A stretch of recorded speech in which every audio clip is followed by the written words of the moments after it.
بے شک قرآن پاک کی حفاظت کا ذمہ خود اللہ تعالیٰ نے لیا ہے، اور جو بھی کوئی اللہ کی کتاب قرآن پاک کی گستاخی کرنا چاہے گا تو اس پر یقیناً اللہ تعالیٰ کا عذاب ضرور نازل ہوگا۔ اگر آپ بھی ایسا مانتے ہو تو سب سے پہلے آپ اس ویڈیو کو دل سے ایک لائک ضرور کر دیں۔ دوستو، آج ہم آپ کو ایک ایسا ہی سچا اور ریئل واقعہ بتانے والے ہیں جس میں کچھ اسلام دشمنوں نے سمندر کے کنارے پر ایک ڈانس پارٹی رکھی، لڑکیوں کے ناچ گانوں کا پروگرام رکھا گیا، اور یہی نہیں، پھر وہ لوگ اللہ کی غیرت کو للکارتے ہوئے ناچ گانوں کے بیچ قرآن پاک کی بے حرمتی کرنے لگے، یعنی کہ قرآن پاک کے نسخے ناچنے والی لڑکیوں کے پیروں میں پھینکنے لگے اور ان پر ناچنے لگے۔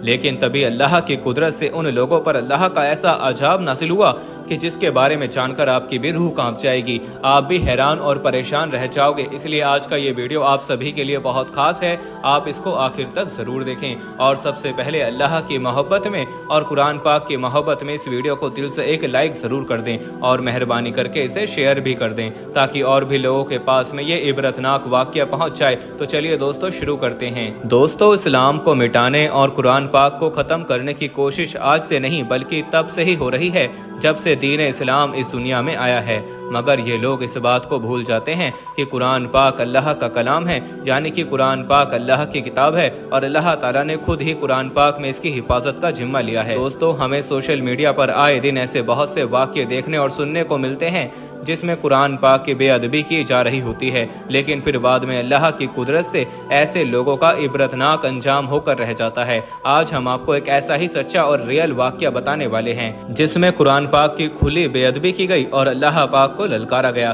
لیکن بعد میں اللہ کی قدرت سے ان لوگوں کا ایسا حشر ہوا، ایسا عبرتناک انجام ہوا کہ جسے دیکھ کر دنیا کی روح کانپ گئی۔ آج تک ان لوگوں کی لاش تک نہیں ملی ہے، یعنی کہ آج تک ان لوگوں کی باڈی کا کسی کو کچھ بھی پتہ نہیں چل سکا ہے کہ آخر ان لوگوں کی لاش گئی کہاں۔ دوستو، کچھ سال پہلے ترکی کے اخباروں میں ترکی میں آنے والے زلزلے کے حوالے سے ایک نہایت ہی عبرتناک واقعہ چھپا تھا جسے دیکھ کر دنیا حیران رہ گئی تھی، اور یہی نہیں، اس لیکھ کے چھپنے کے بعد بہت سے غیر مسلمانوں نے اسلام بھی قبول کیا تھا۔ اس لیکھ میں لکھا گیا کہ ترکی کے بحریہ میں سمندر کے کنارے پر ایک شرابی اڈا تھا۔ ایک بار وہاں پر کچھ شرابی لوگوں نے ایک ڈانس پارٹی رکھی، اس میں کافی سارے لوگوں کو اکٹھا کیا گیا۔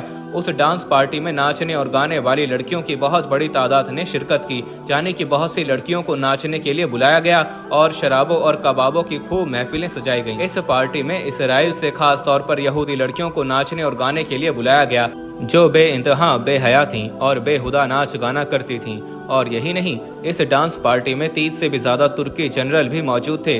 اس لیکھ میں لکھا گیا کہ جب یہ ڈانس پارٹی زوروں میں تھی، سارے لوگ ناچنے اور گانے میں مشغول تھے، تب ایک ترکی جنرل نے اپنے کیپٹن کے ذریعے سے قرآن پاک کو منگوایا اور اس کو پڑھنے کے بارے میں کہنے لگا۔ یہ سن کر پھر اس کیپٹن نے قرآن پاک کو پڑھنا شروع کر دیا۔ اس کے بعد وہ جنرل اس کا مطلب بھی پوچھنے لگا تو اس پر اس کیپٹن نے نا علمی کا اظہار کر دیا، یعنی کہ وہ کیپٹن کہنے لگا کہ مجھے اس کے مطلب کے بارے میں کچھ معلوم نہیں ہے، لیکن ہاں، مجھے اس بات کے بارے میں معلوم ضرور ہے کہ اس قرآن پاک میں اللہ نے ایک جگہ پر فرمایا ہے کہ بے شک قرآن کو ہم نے ہی نازل کیا ہے اور بے شک ہم ہی اس کی حفاظت کرنے والے ہیں۔ اتنا سنتے ہی وہ جنرل غصے سے لال ہو گیا اور اس نے فوراً ہی کیپٹن کے ہاتھوں سے قرآن پاک کو چھین لیا اور اس کو پھاڑ دیا، اور پھر ان ناچنے گانے والی یہودی لڑکیوں اور ترکی لڑکیوں کے پیروں کے نیچے پھینک دیا، اور چلا کر وہ جنرل کہنے لگا کہ اس قرآن کو نازل کرنے والا کہاں پر ہے؟ جس نے یہ کہا ہے کہ ہم ہی اس کی حفاظت کریں گے، وہ کہاں پر ہے؟ کہاں ہے اس قرآن کو آسمان سے اتارنے والا؟ دیکھو آج ہم نے اس قرآن کے ساتھ میں کیا کیا ہے۔ اب دوستو، ادھر اس جنرل کا اتنا کہنا تھا، اسی دوران وہاں پر ایک نہایت ہی خوفناک واقعہ پیش آیا۔ کہا جاتا ہے کہ اسی وقت اچانک سے ایک خوفناک روشنی نظر آئی۔ جس نے اس نظارے کو دیکھا ہے اس نے بتایا کہ اس روشنی نے دیکھتے ہی دیکھتے پورے علاقے کو اپنے لپیٹ میں لے لیا، اور اس کے بعد سمندر پھٹ پڑا، اور پھر دیکھتے ہی دیکھتے سمندر میں آگ کے کئی شعلے بلند ہونے لگے، ساتھ ہی گولوں کے پھٹنے کی آواز بھی آنے لگی۔ اس کے بعد اللہ تعالیٰ نے اس پورے شرابی اڈے کو سمندر کے بیچ میں کر دیا اور ان سب کو سمندر میں غرق کر دیا۔ مگر دوستو، یہاں پر عجیب بات یہ ہوئی کہ اس ڈانس پارٹی میں شریک ہونے والی اسرائیلی فوجیوں اور ان بے حیا لڑکیوں کی لاشوں کا آج تک کچھ بھی پتہ نہیں چل سکا ہے، یعنی کہ آج تک اس بات کا پتہ نہیں لگ پایا ہے کہ آخر ان سب کی لاشیں گئی کہاں پر ہیں۔ تمام کوششوں کے باوجود بھی اب تک ان لاشوں کو سمندر سے باہر نہیں نکالا جا سکا ہے۔ ایسا ان لوگوں کے ساتھ میں کیوں ہوا؟ کیونکہ قرآن پاک کی بے حرمتی کر کے ان لوگوں نے اللہ تعالیٰ کی غیرت کو للکارا، اس لیے اللہ تعالیٰ نے فوراً ہی ان کا انتقام لے لیا और इन लोगों को रहती दुनिया के लिए इबरत का निशान बनाकर छोड़ दिया। दोस्तों, इस वाक़े को सुनने के बाद मुझे अल्लाह ताला का वो वादा याद आ गया जिसमें अल्लाह ताला ने खुद इरशाद फरमाया है कि बेशक कुरान को हमने ही नाजिल किया है और बेशक हम ही कुरान की हिफाजत करने वाले हैं। अगर आपको भी अल्लाह के इस वादे पर पूरा भरोसा है तो कुरान पाक की मोहब्बत में इस वीडियो को दिल से एक लाइक जरूर कर दें। चलिए अब आपको कुरान पाक का एक और वाक़या बताते हैं जिसे सुनकर भी आपका दिल खुश हो जाएगा और आप अच्छी तरह से समझ जाओगे कि बेशक कुरान पाक को अल्लाह ने नाजिल किया है और अल्लाह ही कुरान पाक की हिफाजत करने वाला है।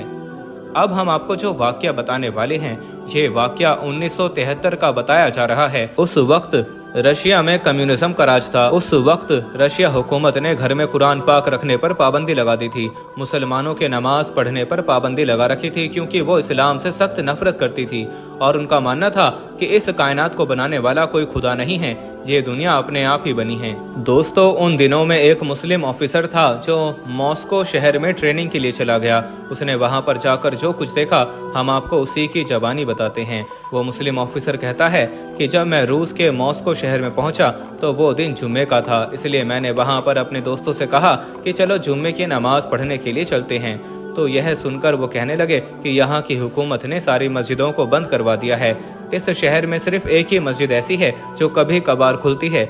तो ये सुनकर मैं हैरान रह गया और सोचने लगा कि किसी देश की हुकूमत ऐसा कैसे कर सकती है। खैर, उसके बाद में मैंने उस मस्जिद के बारे में पूछा जो कभी कभी खुलती थी, तो उन्होंने मुझे उस मस्जिद का पता बता दिया। पता मालूम करने के बाद में मैं उस मस्जिद की तरफ चल पड़ा। बड़ी मुश्किल से मैं उस मस्जिद के पास पहुंच पाया। मस्जिद के पास जाकर मैंने देखा कि उस मस्जिद के दरवाजे पर तो ताला लगा हुआ था। वहां पर मौजूद लोगों से पूछने पर मालूम चला कि इस मस्जिद के बराबर में रहने वाले शख्स के पास में इसकी चाबी है। फिर मैं उस बराबर वाले शख्स के पास पहुंचा और मस्जिद खोलने के बारे में कहने लगा। मेरी बात सुनकर उस शख्स ने कहा कि मैं मस्जिद का दरवाजा तो खोल दूंगा, लेकिन अगर आपको कोई नुकसान पहुंचा तो इसके जिम्मेदार आप खुद ही होंगे। यह सुनकर मैंने कहा कि देखिए जनाब, मैं अपने देश में भी नमाज पढ़ता था और इंशाअल्लाह यहाँ पर भी नमाज पढ़ूंगा, चाहे इसके लिए मुझे कुछ भी करना क्यों ना पड़े। यह सुनकर उसने फिर मस्जिद का दरवाज़ा खोल दिया। दरवाज़ा खुलते ही मैं मस्जिद के अंदर दाखिल हो गया। मस्जिद के अंदर जाकर मैंने देखा कि मस्जिद के अंदर का माहौल बहुत ही गंदा था। मैंने जल्दी जल्दी मस्जिद के अंदर की सफाई की और उसके बाद में बुलंद आवाज़ में आज़ान देनी शुरू कर दी। आज़ान की आवाज़ सुनकर आसपास के सारे लोग मस्जिद के पास में इकट्ठा हो गए। बच्चे, जवान, बूढ़े सब मस्जिद के दरवाजे पर आकर जमा हो गए, लेकिन डर के मारे कोई भी मस्जिद के अंदर दाखिल नहीं हुआ। बाहर खड़े वो लोग सोचने लगे कि ये कौन शख्स है जो अपनी मौत को पुकार रहा है। अब मैं मस्जिद के अंदर अकेला था, इसलिए फिर मैं जुम्मे की नमाज तो नहीं पढ़ पाया, मगर मैं जौहर की नमाज पढ़कर वापस मस्जिद से बाहर निकल गया। दोस्तों, वो ऑफिसर कहता है कि फिर जब मैं नमाज पढ़कर वहाँ से वापस आने लगा तो मुझे ऐसा लग रहा था जैसे मैंने यहाँ पर कोई नमाज नहीं पढ़ी है बल्कि कोई बहुत बड़ा जुर्म कर दिया है। वो लोग इस तरह से मुझको देखने लगे। खैर, उसके बाद में मैंने मस्जिद का दरवाज़ा वापस बंद किया और उस बराबर वाले शख्स को मस्जिद की चाबियां सौंपने के बाद में वापस चलने लगा। तो इतने में एक बच्चा मेरे पास आया और मुझसे अपने घर चलने की जिद करने लगा। बच्चे की मोहब्बत को देखकर मैं उसको मना नहीं कर पाया, इसलिए मैं उसके साथ में उसके घर की तरफ चल दिया। जैसे ही मैं बच्चे के घर पहुंचा तो उसके वालिदैन ने मेरा खूब अच्छी तरह से इस्तकबाल किया और मुझको खाना वगैरह भी खिलाया। फिर मैंने बातों ही बातों में उस बच्चे से पूछा कि क्या तुमको कुरान पढ़नी आती है? तो वो बच्चा कहने लगा कि हाँ, मुझे कुरान पढ़ना आता है। यह सुनकर फिर मैंने अपनी कुरान निकाली और उस बच्चे के सामने उसको खोलकर कहने लगा कि ज़रा मुझे इसको पढ़कर सुनाओ। अब वो बच्चा कुरान की तरफ देखने लगा, फिर उसने मेरी तरफ देखा और फिर से उसने कुरान की तरफ देखा। यह देखकर मैं समझ गया था कि शायद बच्चे को यह पढ़ना नहीं आ रहा है, इसलिए फिर मैंने कुरान की एक आयत पर अपनी उंगली रखी और फिर उसको सिखाने की नियत से कहने लगा कि देखो बच्चे, इस तरह से पढ़ो। वो ऑफिसर कहता है कि अभी मैंने एक लाइन ही पढ़ी थी कि इसके आगे फिर वो बच्चा फर पढ़ने लगा और फिर कुरान को बगैर देखे ही पढ़ता चला गया। यह देखकर मैं हैरान रह गया। फिर मैंने उसके वालिद से पूछा कि हजरात, ये क्या माजरा है? तो उन्होंने मुस्कुराकर कहा कि देखो, दरअसल बात यह है कि यहाँ की हुकूमत ने घर में कुरान को रखने पर पाबंदी लगा रखी है। अगर किसी के घर में कुरान पाक की आयत का एक टुकड़ा भी मिल जाता है तो उसके तमाम खानदान का कत्ल कर दिया जाता है। इसी वजह से हम अपने घरों में कुरान को नहीं रख सकते हैं।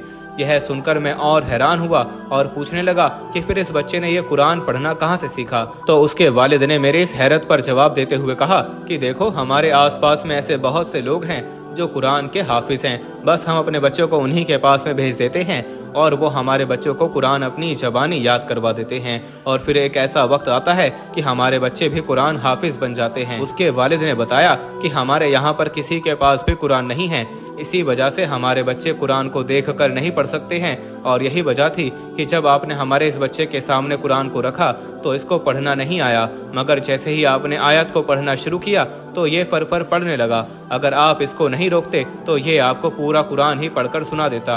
और सिर्फ हमारा ये बच्चा ही नहीं, बाहर जो आपको बच्चे दिखाई दे रहे हैं उनमें से भी ज़्यादातर बच्चे आपको कुरान हाफिज ही मिलेंगे। दोस्तों, वो ऑफिसर कहता है कि उसके बाद में मैं उस घर से बाहर निकला और उन बच्चों के पास पहुंच गया और उनसे कुरान सुनाने को कहने लगा, तो वो बच्चे भी फर कुरान सुनाने लगे। यह देखकर फिर मैंने अपने दिल ही दिल में अल्लाह का शुक्र अदा किया और सोचने लगा कि जालिमों, तुम अल्लाह की किताब कुरान पाक को घरों में रखने पर तो पाबंदी लगा सकते हो, मगर जो कुरान हमारे सीनों में महफूज हो चुकी है तुम उस पर किस तरह से पाबंदी लगाओ। दोस्तों, उस ऑफिसर ने बताया कि ये पूरा माजरा देखने के बाद में मुझे अल्लाह का वो वादा याद आ गया जिसमें अल्लाह ताला ने खुद इरशाद फरमाया है कि बेशक कुरान को हमने ही नाजिल किया है और बेशक हम ही कुरान की हिफाजत करने वाले हैं। सुभान अल्लाह।